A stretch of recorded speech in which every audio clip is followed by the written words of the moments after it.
नमस्कार, जी न्यूज पर बिलासपुर प्रदेश भर की तमाम ताजा तरीन खबरों के साथ इस वक्त मैं हूं जागृति। खबरों की ओर बढ़ने से पहले आइए नजर डालते हैं आज के हेडलाइंस पर। सुशासन तिहार के दूसरे चरण में सीएम ने गांव में समस्याओं का लिया फीडबैक। अब 7 मई को अरपा रिवरव्यू में होगा सांस्कृतिक कार्यक्रम, क्विज और उपहारों का आयोजन। 8 मई को होगी कांग्रेस की संविधान सभा। उमेश पटेल बोले, संविधान बचाने देश भर में एकजुट होगी कांग्रेस पार्टी। छत्तीसगढ़ में भी कार्यकर्ताओं को दी जा रही जिम्मेदारी। बीजेपी नेता नवीन मसीह की दबंगई का वीडियो वायरल। महिलाओं से अभद्रता और मारपीट, एसएसपी के निर्देश में हुआ एफआईआर दर्ज। प्रधानमंत्री आवास योजना में बिलासपुर अव्वल, 55,000 से अधिक आवासों की स्वीकृति। निर्माण में तेजी लाकर बना सकते हैं प्रदेश में नया रिकॉर्ड। अब खबरें विस्तार से। सोमवार से शुरू हुए छत्तीसगढ़ शासन के सुशासन त्योहार के द्वितीय चरण में सोमवार को मुख्यमंत्री सक्ती जिले के बंदोरा गांव पहुंचे। मुख्यमंत्री का हेलीकॉप्टर जब इस गांव में उतरा तो सुशासन त्योहार के तहत यहां से प्राप्त हुई समस्याओं के निदान के लिए उन्होंने पहल की। उन्होंने कहा, आमजन से मिलकर समस्याओं का समाधान को लेकर जानकारी ली। वहीं मुख्यमंत्री ने ग्रामीणों से मिलकर शासन की योजनाओं का फीडबैक भी लिया। इस दौरान व्यवस्थाओं को दुरुस्त करने सहित 31 मई तक समाधान शिविर में समस्याओं का निराकरण करने के निर्देश दिए गए।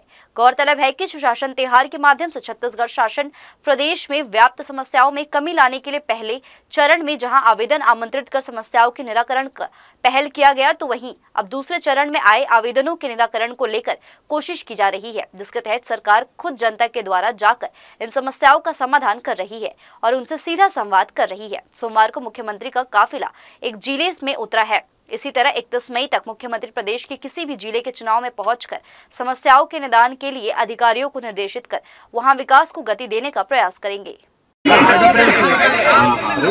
तो ये सुशासन तिहार के आज से तीसरा चरण प्रारंभ हुई। पहला चरण 8 अप्रैल से शुरू हुई, 11 तारीख तक चली ना, और उनमें जनता के बीच में जाके उनके समस्या ला लेना रही से आवेदन के रूप में, चाहे ऑनलाइन, ये सब सुविधा रही से।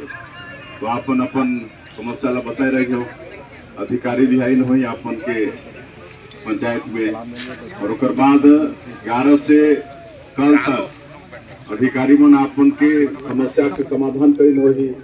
जो भी मुख्यमंत्री विष्णुदेव साय के निर्देश पर पूरे प्रदेश में सुशासन तिहार मनाया जा रहा है। इसका तीसरा चरण 5 मई से 31 मई तक चलेगा, जिसमें आमजन की समस्याओं के समाधान के लिए विभिन्न शिविरों का आयोजन होगा। इसी कड़ी में 7 मई को बिलासपुर के अरपा रिवरव्यू साइट पर विशेष कार्यक्रम आयोजित किया जाएगा, जिसमें शासन की जन कल्याणकारी योजनाओं पर आधारित गतिविधियां होंगी। इस कार्यक्रम की खास बात यह है कि इसमें मनोरंजन और जागरूकता दोनों का समावेश होगा। शाम 6:30 बजे से शुरू होने वाले इस आयोजन में शासकीय योजनाओं पर आधारित क्विज और प्रश्नोत्तरी प्रतियोगिता होगी। विजेताओं को मौके पर ही आकर्षक उपहार, डिस्काउंट कूपन और गिफ्ट वाउचर दिए जाएंगे। कार्यक्रम में लोक नृत्य दल की प्रस्तुति के साथ साथ स्थानीय कलाकारों द्वारा नृत्य, गायन और कविता पाठ जैसी प्रस्तुतियां भी देखने को मिलेंगी। जनसंपर्क विभाग द्वारा आयोजित यह आयोजन लोगों को शासन की योजनाओं से जोड़ने का माध्यम बनेगा, जिसमें सहभागिता के लिए सभी नागरिकों को आमंत्रित किया गया है। संगम 2 दिवसीय कार्यशाला है। आज नगर पालिका निगम जो हमारे प्रदेश में 14 हैं, उसके महापौर, सभापति, एमआईसी के मेंबर्स, आयुक्त और प्रमुख जो अभियंता है निकायों में, उन सब का आज दिन भर की कार्यशाला है।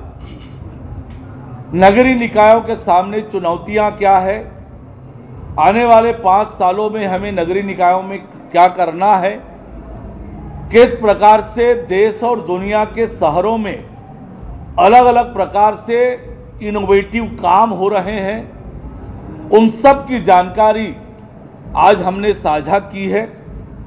और महापौर के अधिकार क्या हैं, कर्तव्य क्या हैं, सभापति के, एमआईसी के मेंबर्स के कानून में उन्हें क्या क्या अधिकार दिए हैं, दायित्व क्या है, इन सब की जानकारी और अपने शहर में क्या क्या काम करने चाहिए, सिटी डेवलपमेंट प्लान बनाकर मूलभूत सुविधाएं हो, पर्यावरण की सुरक्षा के लिए, खेल के लिए, शिक्षा के लिए, स्वास्थ्य के लिए, कैसे यातायात सुगम हो, इन सब पर योजना बनाकर काम करने की दृष्टि से ये कार्यशाला है। तो निश्चित रूप से ये कार्यशाला बहुत उपयोगी साबित होने वाला है। सभी 14 नगर निगम के महापौर, सभापति, MIC के मेंबर्स और निगम के आयुक्त उपस्थित हैं और बहुत मन लगाकर इस कार्यशाला में भाग ले रहे हैं। ये कार्यशाला दिन भर संचालित होगा। उप मुख्यमंत्री तथा नगरीय प्रशासन एवं विकास मंत्री अरुण साव ने नगर सुराज संगम में खुद प्रशिक्षण की कमान संभाली। नगरीय निकायों के नवनिर्वाचित जनप्रतिनिधियों के लिए आयोजित प्रबोधन कार्यक्रम सह कार्यशाला के शुभारंभ सत्र को संबोधित करते हुए उन्होंने करीब 50 स्लाइड्स की PPT के माध्यम से स्वयं शहरों के विकास का रोड मैप राज्य के 14 नगर निगमों के महापौरों, सभापतियों, MIC सदस्यों, आयुक्तों और वरिष्ठ अभियंताओं से साझा किया। उन्होंने अपने 1.25 घंटे के संबोधन और PPT प्रस्तुतिकरण के दौरान एक स्लाइड्स की डिटेलिंग भी की। उप मुख्यमंत्री अरुण साव ने कार्यशाला में PPT प्रेजेंटेशन के माध्यम से अटल विश्वास पत्र के प्रमुख बिंदुओं, नगरीय निकायों की चुनौतियों, नागरिकों की अपेक्षाएं एवं निर्वाचित जनप्रतिनिधियों की जिम्मेदारी, स्वच्छता एवं साफ सफाई, कचरा प्रबंधन, शहरी वानिकी, शहरी परिवहन, स्ट्रीट लाइटिंग, कर संग्रहण और सिटी डेवलपमेंट प्लान के विभिन्न आयामों पर विस्तार से चर्चा की। कलेक्टर संजय अग्रवाल ने सोमवार को साप्ताहिक GL बैठक में सुशासन तिहार के तहत प्राप्त आवेदनों की प्रगति की समीक्षा की। बैठक में उन्होंने अधिकारियों को निर्देश दिए कि आम जनता की समस्याओं का समाधान समयबद्ध और सुनियोजित तरीके से किया जाए ताकि सुशासन के उद्देश्य को साकार किया जा सके। कलेक्टर ने बताया कि सुशासन तिहार का मुख्य उद्देश्य जनता की समस्याओं का त्वरित समाधान, शासकीय योजनाओं की समीक्षा एवं निगरानी और विकास कार्यों में गति लाना है। साथ ही इस अभियान के माध्यम से आम जनता, जनप्रतिनिधियों और सामाजिक संगठनों से सीधा संवाद स्थापित करना भी महत्वपूर्ण लक्ष्य है। बैठक में कलेक्टर ने भीषण गर्मी और गिरते भू जल स्तर पर गंभीर चिंता व्यक्त की। उन्होंने अधिकारियों को निर्देशित किया कि जल संरक्षण को प्राथमिकता दी जाए और इसके लिए आवश्यक कदम तुरंत उठाए जाए।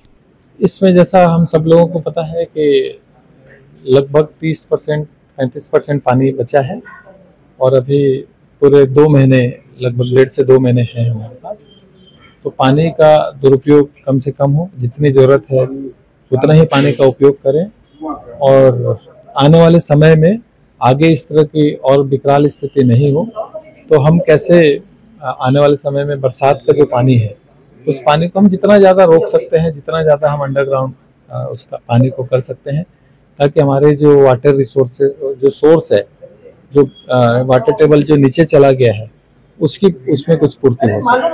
जल संकट से निपटने के लिए कलेक्टर ने वाटर रिचार्जिंग और रेन वाटर हार्वेस्टिंग को बढ़ावा देने की बात कही। उन्होंने कहा कि इन उपायों को प्रभावी ढंग से अपनाने से आने वाले समय में पानी की समस्या से राहत मिल सकती है। कलेक्टर संजय अग्रवाल ने साप्ताहिक जनदर्शन में भी हिस्सा लिया, जहां उन्होंने दूर दराज से आए नागरिकों की समस्याएं सुनी। उन्होंने सभी आवेदकों की समस्याएं धैर्यपूर्वक सुनी और मौके पर ही निराकरण योग्य मामलों का समाधान किया। हाँ, इसमें आज जनदर्शन में लोग आए थे। इसमें कुछ लोग नगर निगम के द्वारा कुछ अतिक्रमण हटाया गया था, उसके संबंध में कुछ लोग आए थे। कुछ लोगों की दुकानें थी, उसको भी नगर निगम ने चेंज करके दूसरी जगह बना रहे हैं, तो उसका आवंटन जल्दी मिले, इसके लिए कुछ लोग आए थे। कुछ एक बहुत पुराने केस में एक सज्जन आए थे कि इरिगेशन डिपार्टमेंट से उनकी ज़मीन पे मिट्टी डाल दिया गया है, तो उसका बाकी लोगों को मुआवजा मिला था, इनको नहीं मिला है, उसको लेकर के कुछ लोग आए थे। इसी तरह से काफ़ी लोग आज आए थे और उनके आवेदनों का निराकरण जो है, जो भी नियमानुसार होगा वैसा निराकरण किया जाएगा। जनदर्शन में प्राप्त आवेदनों को संबंधित विभागों को भेजते हुए कलेक्टर ने निर्देश दिए कि सभी आवेदनों का जल्द से जल्द निराकरण किया जाए। उन्होंने कहा कि जनता को राहत पहुंचाना प्रशासन की प्राथमिक जिम्मेदारी है और इसमें किसी भी प्रकार की लापरवाही बर्दाश्त नहीं की जाएगी। जी न्यूज के लिए प्रियंका सिंह की रिपोर्ट। आगामी 8 मई को कांग्रेस पार्टी के द्वारा देश भर में संविधान सभा का आयोजन किया जाना है। इसलिए हर प्रदेश और जिला स्तर पर कांग्रेस पार्टी बैठकों के माध्यम से कार्यक्रम को सफल बनाने के लिए योजना बनाकर कार्यकर्ताओं को दिशा निर्देश दे रही है। इसी कड़ी में सोमवार को बिलासपुर जिला कांग्रेस कमेटी की बैठक तिलक नगर स्थित कांग्रेस भवन में आयोजित की गई। इस मौके पर पूर्व मंत्री और खरसिया विधायक उमेश पटेल के साथ भिलाई विधायक देवेंद्र यादव भी मौजूद थे। इस मौके पर प्रेस वार्ता को संबोधित करते हुए उमेश पटेल ने बताया कि कांग्रेस पार्टी के आह्वान पर संविधान सभा सभा का आयोजन होना है, जिसमें प्रदेश प्रभारी सचिन पायलट जी का आगमन होना है। ऐसे में कार्यक्रम में ज्यादा से ज्यादा कार्यकर्ताओं की सहभागिता हो, इसे लेकर बैठक लेकर कार्यकर्ताओं को दिशा निर्देश दिए जा रहे हैं। उन्होंने कहा कि जिस तरह से मौजूदा सरकार में संविधान को खत्म करने की कवायद हो रही है, उसे बचाने के लिए सभी को कवायद करनी होगी। कांग्रेस की यह संविधान सभा देश में संविधान में बचाए रखने के लिए महत्वपूर्ण है। यही वजह है कि देश भर के साथ छत्तीसगढ़ में भी संविधान सभा के माध्यम से प्रदेश सरकार को कांग्रेस के एकजुट का परिचय दिया जाएगा। इस मौके पर पूर्व मंत्री और खरसिया विधायक उमेश पटेल ने कई अन्य मुद्दों पर भी अपनी प्रतिक्रिया दी। बहुत बहुत स्वागत है। बिलासपुर में हमारे राज्य स्तरीय संविधान बचाओ सम्मेलन हो रहा है, जिसमें हमारे राष्ट्रीय महासचिव और हमारे प्रदेश के प्रभारी आदरणीय सचिन पायलट जी उसमें स्वयं उपस्थित होंगे और हमारे सारे नेतागण उस दिन वहां उपस्थित होंगे। उसी की तैयारी के चलते ये आज बैठक रखी गई है। देखिए, संविधान बचाओ जो है, जिस तरह से पूरे देश में जो हमारी संस्थाएं हैं, स्वतंत्र संस्थाएं हैं, उनको जिस तरह से हाईजैक किया जा रहा है, जिस तरह से उनको अपने मुताबिक काम किया जा रहा है और जिस तरह से आरक्षण के विरुद्ध कार्रवाई होती जा रही है, इसको देखते हुए हम लोगों ने एक संविधान बचाओ सम्मेलन किया है जो पूरे देश में चल रहा है और छत्तीसगढ़ में यहाँ बिलासपुर में हो रहा है। क्या रूपरेखा क्या रहेगा पटेल जी? जी, एक मंचीय कार्यक्रम रहेगा और इसमें हमारे सभी नेतागण उपस्थित रहेंगे। ये संविधान बचाओ का जो मुद्दा रखे हैं, किस तरीके के संविधान बचाओ को लेकर के किन बिंदुओं पर आप जनता को जागरूक करेंगे? देखिए, ये अभी हमारा सम्मेलन होगा छत्तीसगढ़ में, फिर इसको हम लोग अलग अलग स्तर पे भी ले जाएंगे, जिला स्तर पे, ब्लॉक स्तर पे, पंचायत स्तर पे, ताकि इस पे लोगों को हमारे जो विचार है वो लोगों तक पहुंच सके। जिले के लगभग 300 निजी अस्पतालों में करीब 240 प्रबंधनों ने अपने यहां पदस्थ डॉक्टरों की जानकारी सीएमएचओ को भेज दी है। 20% अस्पताल प्रबंधनों को कड़ी हिदायत दी गई है कि जल्द जानकारी भेजें। इधर जिन डॉक्टरों की जानकारी प्राप्त हो गई है, उसकी लिस्टिंग शुरू हो गई है। अंतिम प्रक्रिया बतौर संपूर्ण डाटा एमसीआई को भेजा जाए। नियम का पालन ही नहीं कर रहे बिना अनुमति और वैध प्रक्रिया के डॉक्टरों की नियुक्तियां धड़ल्ले से की जा रही है। इससे स्वास्थ्य सेवाओं की गुणवत्ता पर प्रश्न चिन्ह लगने लगे हैं। अपोलो अस्पताल से जुड़े फर्जी कार्डियोलॉजिस्ट मामले में इस लापरवाही की परतें खुली। प्रकरण के उजागर होते ही सीएमएचओ ने पिछले महीने त्वरित संज्ञान लेते हुए जिन अस्पताल प्रबंधनों ने अपने यहां कार्यरत डॉक्टरों की जानकारी दे दी है, उनके संपूर्ण बायोडाटा के साथ लिस्टिंग शुरू हो गई है। यह समस्त जानकारी एमसीआई यानी मेडिकल काउंसिल ऑफ इंडिया के पास भेजी जाएगी। वहां नए सिरे से वेरिफिकेशन होगा। जिले के सभी निजी अस्पताल प्रबंधनों से उनके यहाँ कार्यरत डॉक्टरों की सूची और संबंधित दस्तावेज तलब करने निर्देश दिए थे। इस निर्देश का जिले के 80% अस्पताल प्रबंधनों ने ही पालन किया है। 20% अनदेखी कर रहे हैं। जिला स्वास्थ्य विभाग से मिली जानकारी के अनुसार जिले में करीब 300 छोटे बड़े निजी अस्पताल है। यहाँ लगभग 600 डॉक्टर्स अपनी सेवाएं दे रहे हैं। हालांकि बहुत से अस्पतालों में एक ही डॉक्टर कई अस्पतालों में पार्ट टाइम पदस्थ है। इनमें से ज्यादातर के रिकॉर्ड सीएमएचओ के पास है ही नहीं। इससे जाहिर है कि किस स्तर पर लापरवाही चल रही है। जिले के लगभग 300 निजी अस्पताल प्रबंधनों को निर्देश दिए गए थे कि उनके अस्पताल में पदस्थ समस्त डॉक्टरों का दस्तावेज प्रस्तुत करें। 80% अस्पताल प्रबंधनों से जानकारी भेज दी है। 20% अस्पताल प्रबंधन को कड़ी हिदायत दी गई है कि जल्द जानकारी साझा करें, अन्यथा जांच के दौरान गड़बड़ी पाए जाने पर कड़ी कार्रवाई की जाएगी। बहरहाल जिन डॉक्टर की जानकारी मिल चुकी है, उनकी विधिवत लिस्ट तैयार की जा रही है। पूरा ब्यौरा तैयार कर जल्द एमसीआई के पास भेजा जाएगा। लगभग 3/4 लोगों ने अपना प्रतिवेदन दे दिया है, तो वहाँ पर हम लोग जाँच कर चुके हैं। जो भी डॉक्टर है वो अपना इसमें सीजी जो एमसीआई है उसमें रजिस्टर्ड है और उसे डिग्री का भी पड़ताल कर चुके हैं। बाकी जो 15-20% है वो अभी दिए नहीं है, उसे फिर से री नोटिस जारी कर रहे हैं उसको। बिलासपुर में शनिवार शाम आई तेज आंधी ने बिजली व्यवस्था की पोल खोल दी। करीब 70 किलोमीटर प्रति घंटे की रफ्तार से चली हवाओं ने कई इलाकों की बिजली आपूर्ति ठप कर दी। लेकिन जब लोग उम्मीद कर रहे थे कि बिजली विभाग के कर्मचारी हालात सुधारने में जुटे होंगे, तब नेहरू नगर स्थित सब स्टेशन की तस्वीर चौंकाने वाली निकली। ऑफिस के अंदर गंदगी, बीड़ी सिगरेट के रैपर, शराब की खाली बोतलें और नशे में धुत कर्मचारी। इस सब स्टेशन से पूरे इलाके की बिजली नियंत्रित होती है, लेकिन यहाँ बिजली से ज्यादा शराब की व्यवस्था दिखाई दी। महंगी विदेशी शराब की बोतलें से लेकर सस्ती देशी शराब की शीशियों तक ऑफिस के भीतर फैली थी। जब शहर के घरों में अंधेरा था, बच्चे रो रहे थे और बुजुर्ग परेशान, तब बिजली विभाग का यह दफ्तर जाम के दौर में डूबा था। जनता आक्रोशित है और इसे लापरवाही नहीं बल्कि अपराध मान रही है। इस पूरी लापरवाही के पीछे ठेकेदारी सिस्टम को जिम्मेदार ठहराया जा रहा है। अधिकतर कर्मचारी ठेके पर रखे गए हैं और ठेकेदार अपने खास लोगों को ही नियुक्त करता है जिन पर कोई नियंत्रण नहीं होता। अधिकारी या तो चुप है या फिर मौन सहमति दे चुके हैं। सवाल ये है कि क्या जनता के टैक्स का पैसा कर्मचारियों के शौक पूरे करने में लगेगा? अगर जवाबदेही तय नहीं हुई तो अगली बार अंधेरा सिर्फ घरों में नहीं, लोगों के भरोसे में ही होगा। पिछले कुछ समय से सड़क यातायात बाधित करने वालों के खिलाफ नगर निगम के द्वारा सख्त अभियान चलाया जा रहा है। यही वजह है कि पिछले कुछ समय से बिलासपुर में अतिक्रमण शाखा के द्वारा विभिन्न क्षेत्र में अभियान चलाकर अतिक्रमण हटाने की कार्रवाई की जा रही है। इसी कड़ी में सोमवार को नगर निगम का अतिक्रमण अमला मगरपारा चौक से भारतीय नगर चौक तक अतिक्रमण हटाने पहुंचा, जहां अतिक्रमण अमले ने दुकान के बाहर अतिक्रमण को हटाने की कार्रवाई की, क्योंकि देखा जा रहा है कि महाराणा प्रताप चौक से मगरपारा चौक तक प्रतिदिन अतिक्रमण की वजह से जाम की स्थिति निर्मित होती है, जिसकी वजह से आवाजाही में लोगों को समस्या का सामना करना पड़ रहा था। ऐसे में नगर निगम के द्वारा इस दिशा में कार्रवाई करते हुए यातायात को सुगम बनाने के साथ अतिक्रमणकारियों को भी कहीं न कहीं चेतावनी दी है। बुलेटिन में खबरें अभी और भी है, वक्त तो चले एक छोटे से ब्रेक का। हम लौटेंगे जल्दी छोटे से ब्रेक के बाद।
ब्रेक के बाद आपका स्वागत है। आप देख रहे हैं जी न्यूज। सारबार क्षेत्र में बीजेपी अल्पसंख्यक मोर्चा के महामंत्री नवीन मसीह की गुंडागर्दी का वीडियो सोशल मीडिया पर तेजी से वायरल हो रहा है। आरोप है कि नवीन मसीह ने राकेश मसीह नाम के बुजुर्ग के घर में घुसकर मारपीट की और महिलाओं से अभद्रता की। वीडियो में महिलाएं चीखती चिल्लाती नजर आ रही है, जबकि बीजेपी नेता हाथ में डंडा लेकर खुलेआम तांडव करता दिखाई दे रहा है। स्थानीय लोगों का आरोप है कि नवीन मसीह लंबे समय से मोहल्ले में दबंगई कर रहा है और खुद को नेता बताकर लोगों को डराता है। विरोध करने पर मारपीट और धमकी देता है। पीड़ितों का कहना है कि शिकायत के बाद भी पुलिस ने पहले कोई कार्रवाई नहीं की और उल्टा उन्हें ही थाने में घंटों बैठा दिया गया।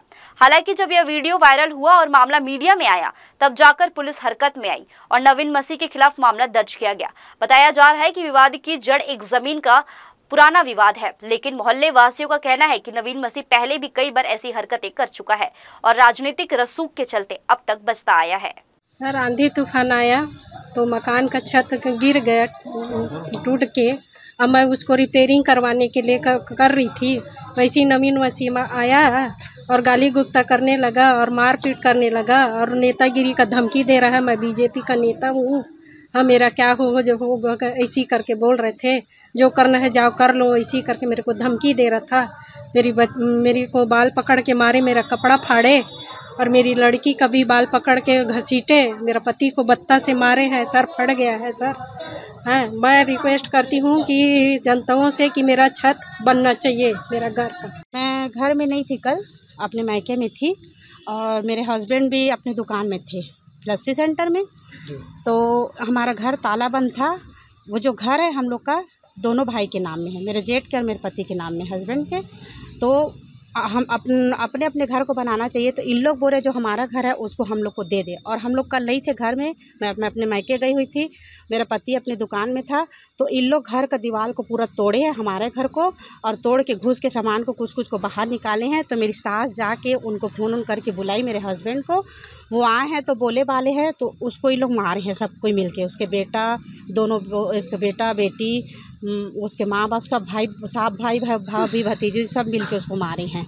उसके बाद हम लोग को पता चला तो हम लोग रात, और यहाँ सब चीज़ हो गया। पुलिस वाले लोग कल जाके घर को भी देखे हैं कि लोग कैसा दीवार को तोड़े उड़े हैं। सब पुलिस वाले लोग रात में कल गए थे।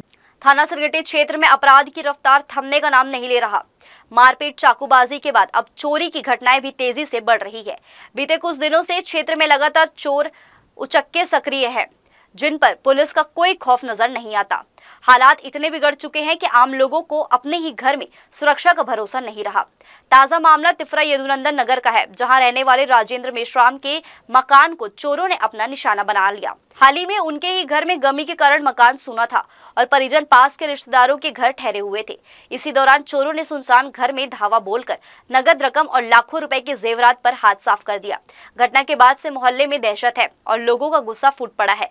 लोगों का कहना है कि जब पुलिस अपराध रोकने में नाकाम है तो फिर आम आदमी कहां जाए, जिनके घर चोरी हुई। राजेंद्र मेश्राम का परिवार दुख की घड़ी में दोहरी मार झेल रहा है। एक तरफ अपनों की कमी, दूसरी तरफ घर का उजड़ जाना। तारबार थाना क्षेत्र में एक छात्र के साथ मारपीट और धारदार हथियार से हमले की एफआईआर दर्ज होने के बावजूद अब तक पुलिस ने आरोपियों की गिरफ्तारी नहीं की है। मामला 2 मई की रात की है, जब 12वीं का छात्र विकास अपने दोस्त के साथ दर्शन कर लौट रहा था। तभी मोहल्ले के प्रिंस और भूरू खांडे ने उसे रोककर विवाद किया और धारदार हथियार से हमला कर गंभीर चोट पहुंचाई। छात्र की मां की शिकायत पर एफआईआर तो दर्ज कर ली गई, लेकिन पुलिसिया कार्रवाई आगे नहीं बढ़ सकी। इस मामले में पीड़ित पक्ष अब खुद को असुरक्षित महसूस कर रहा है। आरोप है कि आरोपी पक्ष ने न सिर्फ खुलेआम घूम रहा है, बल्कि सोशल मीडिया पर धमकियां देकर दहशत फैला रहा है। एक पोस्ट में कहा गया है कि 10 तारीख के बाद बताएंगे हम क्या कर सकते हैं, जिससे पीड़ित और उसके परिवार में भय का माहौल है। पीड़ित पक्ष का आरोप है कि पुलिस इस मामले में लापरवाही बरत रही है। उन्होंने कहा है कि एफआईआर दर्ज हुए कई दिन हो चुके हैं, लेकिन न तो आरोपियों की गिरफ्तारी हुई है और न ही सुरक्षा की कोई ठोस व्यवस्था की गई है। अब पीड़ित परिवार न्याय और सुरक्षा के लिए वरिष्ठ पुलिस अधिकारियों से गुहार लगाने की तैयारी में है। अभी हम आज आए थे, 3 दिन हो गया इस केस को सर। इस पर अभी कुछ कार्रवाई नहीं हुई है, लेकिन एफआईआर लिखा गया था हमारा। अभी हम सर से मिले हैं आकर के कि लड़का इस तरीके का स्टेटस लगा रहा है और बच्चों को आगे खतरा है, क्योंकि वो 10 तारीख को फिर लड़ाई करूंगा ऐसा कुछ बोल रहा है उसके जरिए। तो बच्चों को दूसरे से पता चला है, ये भी नहीं देखे, हमारे बच्चे उतने ऑनलाइन होते नहीं हैं। तो अभी हम लोग शिकायत करने आए थे सर से कि सर ऐसा ऐसा बात है, लड़का स्टेटस वगैरह स्टोरी डाल रहा है, तो हम लोगों को खतरा महसूस हो रहा है। तो सर बोले हैं कि बच्चों का बयान लिया जाएगा और इसमें हमारा जितना भी बढ़ चढ़ के सहयोग रहेगा वो हम करेंगे और आप लोग को न्याय दिलाने की कोशिश करेंगे, बोला गया सर।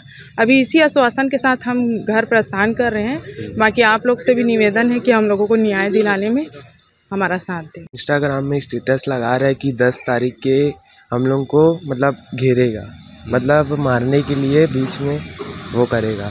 पुलिस अभी जांच ताल में लगी हुई है। सर हम लोग सोलापुरी माता दर्शन के लिए जा रहे थे, उतने में 2 जन युवक मतलब इसको गाड़ी से आके ठोक दिए। ऐसे इसे बोलने पर कि आप देख के गाड़ी नहीं चला रहे हो, हाथापाई करने लग गए। ये मेरे दोस्त का मेरे छोटा भाई है, उसके साथ क्लास में पढ़ता है। तो मैं आया, इसके बाद काहे लड़ रहे हो, तो तू ज़्यादा हीरो बन रहा करके मेरे पर हाइपर होने लग गए और मेरे साथ मारपीट करने लग गए। उतने में धार चाकू निकाल के ये मेरे सीने पे और यहाँ का टाका का लगा, वहाँ का चाकू वाकू चला दिए हैं। हिर्री थाना क्षेत्र के ग्राम अमसेना में शनिवार रविवार की दरमियानी रात डीजे को लेकर हुए विवाद ने खूनी संघर्ष का रूप ले लिया। बारात के दौरान हुए इस झगड़े में 40 से 50 लोगों की भीड़ ने एक ही परिवार पर जानलेवा हमला कर दिया। हमले में दंपति समेत 8 लोग गंभीर रूप से घायल हो गए, जिन्हें इलाज के लिए सिम्स में भर्ती कराया गया। घटना की शुरुआत तब हुई जब पीड़ित कल्पना सूर्यवंशी का छोटा बेटा नितेश आवास पारा में डीजे देखने गया था। वहां मौजूद जोगी और नरेश ने उससे पूछताछ करते हुए मारपीट शुरू कर दी और उसका सिर फोड़ दिया। इसके बाद उसकी बाइक भी छीन ली गई। अगली सुबह बाइक टूटी फूटी हालत में नाले में मिली।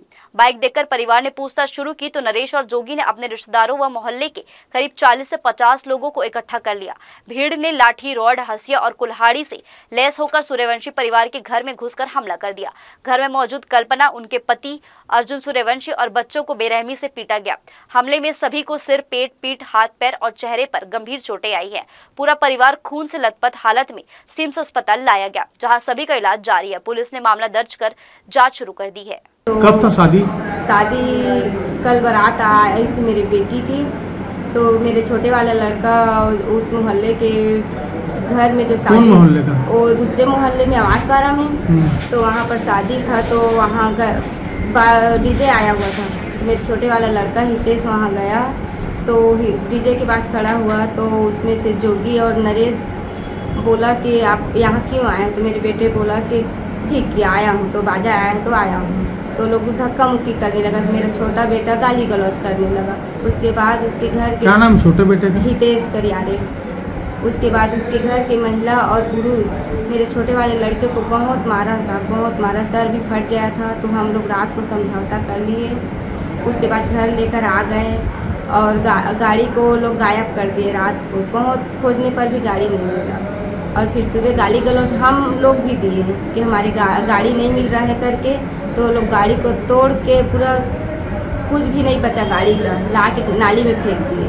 उसके बाद उनके घर गए कि जोगी गाड़ी के चाबी क्यों लूटे थे।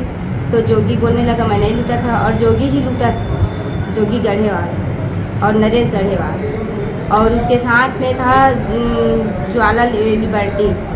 रतनपुर बाईपास पर सड़क हादसे थमने का नाम नहीं ले रहे हैं। रविवार सुबह तेज रफ्तार ट्रेलर और माजदा में आमने सामने भीषण टक्कर हो गई। हादसा इतना जबरदस्त था कि एक व्यक्ति की मौके पर ही मौत हो गई, जबकि 2 अन्य गंभीर रूप से घायल हो गए। हादसे की सूचना मिलते ही रतनपुर पुलिस और एम्बुलेंस मौके पर पहुंच गई। घायलों को तुरंत रतनपुर सामुदायिक स्वास्थ्य केंद्र ले जाया गया, जहाँ प्राथमिक उपचार के बाद दोनों को गंभीर हालत में बिलासपुर सिम्स अस्पताल रेफर किया गया है।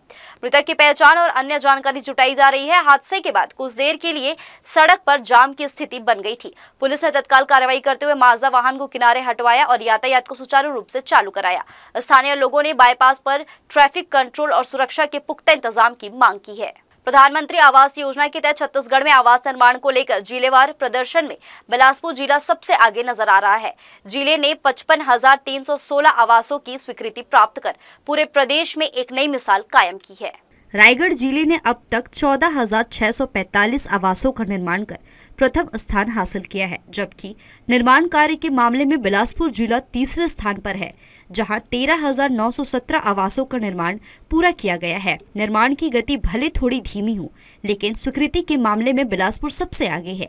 राज्य सरकार ने प्रधानमंत्री आवास योजना के तहत ग्रामीण क्षेत्रों में कुल 11,53,931 आवासों के निर्माण का लक्ष्य निर्धारित किया है। अब तक प्रदेश भर में 7,44,018 आवासों का निर्माण कार्य पूरा किया जा चुका है।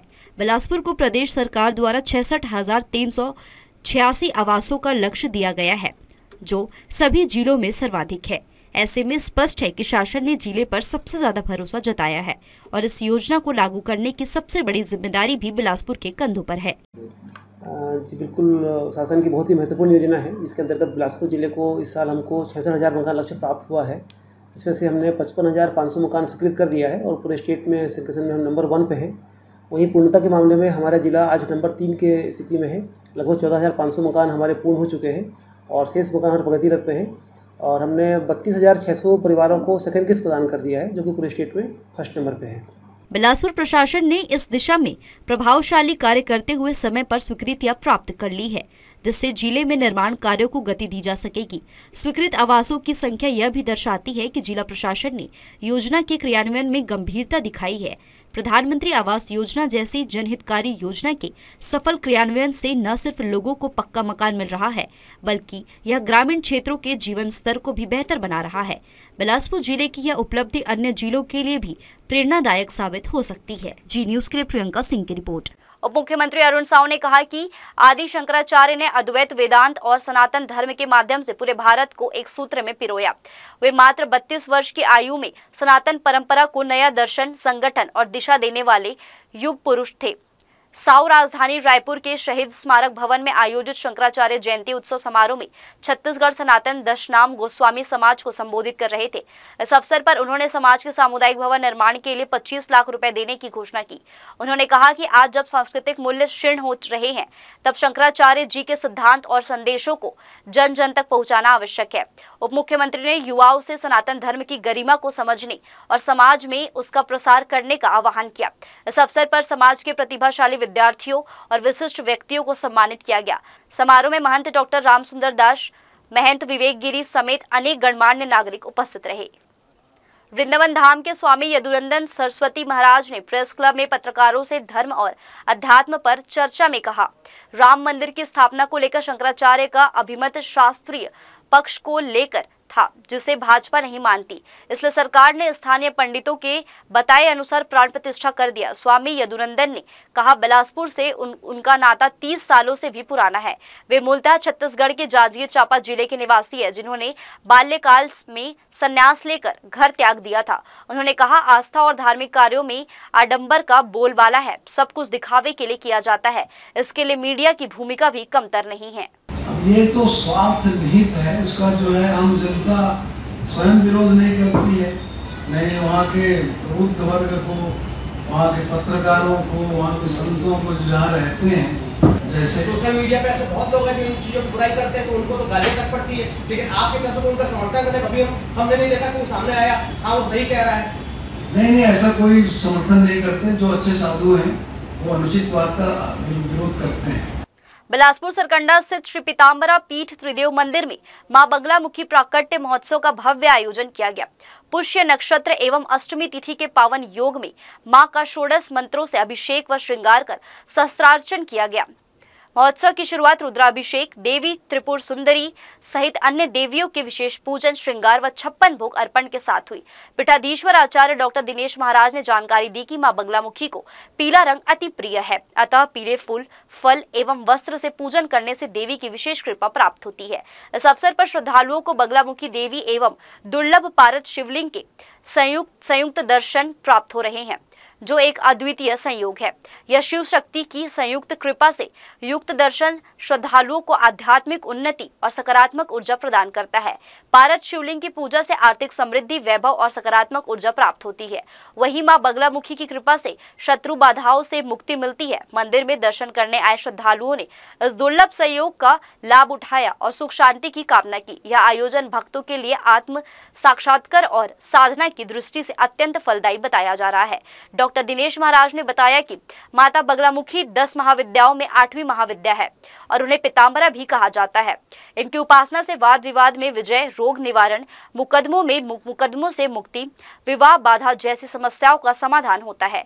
देवी सच्चे भक्त को तीनों लोकों में अजेय बनाती है और उसे जीवन के हर क्षेत्र में सफलता दिलाती है। श्री पीताम्बरा पीठ त्रिदेव मंदिर सुभाष चौक सरकंडा में श्री ब्रह्म शक्ति बगलामुखी प्राकट्य जन्म उत्सव हर्षोल्लास के साथ पीताम्बरा पीठ में मनाया जा रहा है।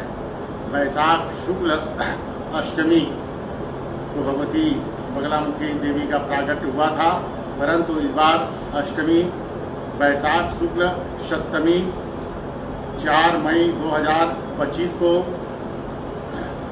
सप्तमी के उपरांत अष्टमी पुष्य नक्षत्र पड़ने के कारण गोधूली बेला में भगवती पीताम्बरा देवी का षोडश मंत्र द्वारा अभिषेक, पूजन, श्रृंगार एवं भगवती का विशेष प्रसन्न करने के लिए बगलामुखी सहस्त्रनाम, शस्त्रार्चन एवं रात्रिकालीन भगवती का विशेष पूजन अर्चन आरंभ होगा। तो यह थी इस बुलेटिन खबरें। देश विदेश की तमाम खबरों के लिए बने रहिए जी न्यूज के साथ। मुलाकात होगी अगले बुलेटिन में, तब तक मुझे दीजिए इजाजत। नमस्कार।